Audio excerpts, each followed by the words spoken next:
Salutes as the big Royal Canadian Air Force plane from Montreal lands at Washington Airport. She wasn't even a queen when she met her first president, Princess Elizabeth, arriving in Washington in 1951. This, her first ever trip to the United States. President Harry Truman was there to meet her. It's a very great pleasure for me, as the President of the United States, to welcome you to the capital of our country. She was crowned in 1953, and 6 years after that, she was the host for President Eisenhower at her Balmoral estate in Scotland. Next up was President Kennedy and a banquet at Buckingham Palace in 1961. The one president she never met was Lyndon Johnson, but his successor, Richard Nixon, managed to make it to the palace in 1969. Had such a close friendship with his own.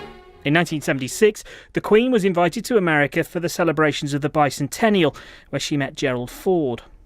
1 year later, another banquet, another president. This time it was Jimmy Carter.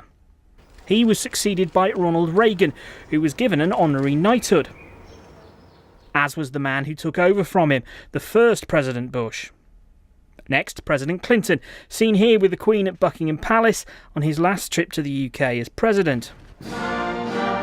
George W. Bush invited her to a state dinner at the White House, where she paid tribute to the bonds between the two countries.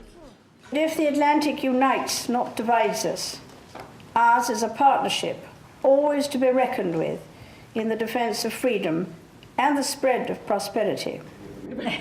Finally, Barack Obama, the latest occupant of the White House, to meet Britain's Queen. One monarch, 12 presidents. Very soon, another one will be added to an illustrious list. Tim Allman, BBC News.